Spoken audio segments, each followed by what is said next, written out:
welcome back to my channel. Today, we'll be discussing Adorable and Impossible by Owal. Now, before we get started, there will be spoilers, so if you don't want to be spoiled on this manga, go ahead and click off now. No worries, I'll catch you next time.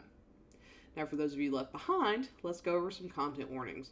There may be references to dubious consent, inappropriate student-teacher relationships, confinement, sexual assault, coercion, cheating, BDSM, and prostitution as they do appear in this manga.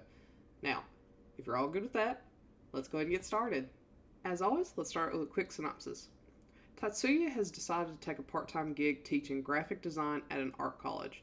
He doesn't have a passion for teaching or anything like that, but he needs money to help support the business he wants to start.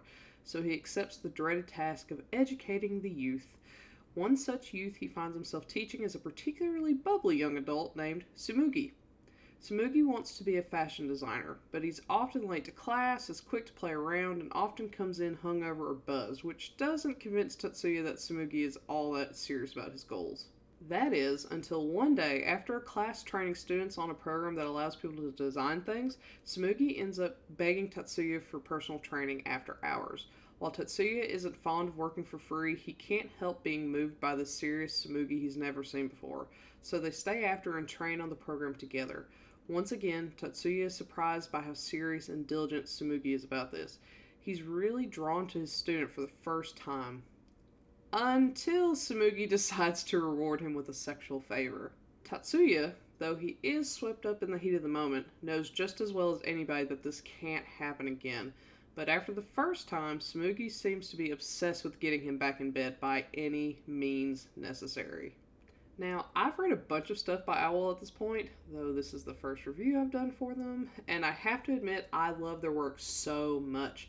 The art is always really nice, albeit inconsistent at times, and they typically go for that escort or prostitute with a heart of gold trope that I can't help but love. This is no exception. Tsumugi is super cute and very aggressive in bed, while Tatsuya is calm, cool, older man. The only downside is Tsumugi's hair. It's wild and looks so messy, but not in a stylistic way, but in a rough, dirty way. Not sure if I explained that well, but you'll see. I have to also point out that sometimes Tsumugi's ass gets super wonky. I don't think I've ever had to comment on that before, but yeah, you'll see what I mean if you read it. It gets very odd. It's shapely, but not in a good way.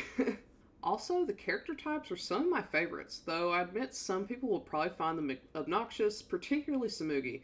Tsumugi is the bright, bubbly, pretty, and ditzy airhead. Think Sunyul from Points of Three, Chanwoo from BJ Alex, or even Ingyu from Welcome to the Cafe of Love, but multiply it by 1,000. He's super cute, and I love the juxtaposition of his ditzy personality alongside his aggressive sexual prowess. To see this airheaded college student overpower his professor is great. There is inherently an unequal power dynamic due to the relationship between teacher and student. Still, Tsumugi does get a lot of power just by his domineering nature in bed at the beginning. Tsumugi becomes less powerful as the relationship continues, which is disappointing, but I still enjoy their dynamic. Unfortunately, though, it isn't all fun and games. Tsumugi works as an escort and prostitute, which is not a big deal. Sex workers deserve love too, people. But he also has a sugar daddy who pays for his home and schooling. When Tsumugi is caught with Tatsuya having sex outside of Tsumugi's job, the sugar daddy ends up punishing Tsumugi. It's cruel, coercive, and super rapey vibes.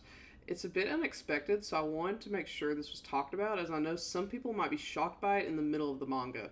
It's pretty fun and innocent up until that point, so it could be pretty shocking when you're faced with it in the middle of the story like that. It takes a very sharp and dark tone with Tsumugi stuck in captivity, being passed around as punishment by his sugar daddy. It makes me a bit sad that rather than Tsumugi saving himself and leaving on his own terms, that Tatsuya is the one that comes in and saves him. And Tsumugi ends up living with Tatsuya while Tatsuya takes on all the responsibility of taking care of and paying for Tsumugi.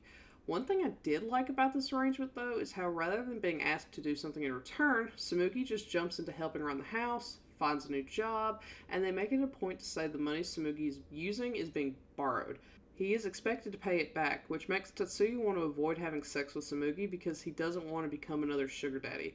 I like that they recognize that fear in Tatsuya, which makes the relationship feel more real and grounded. Now, with all that being said, this is a fun one. It has one of my favorite character types of all time, and it's full of smut, and it's pretty.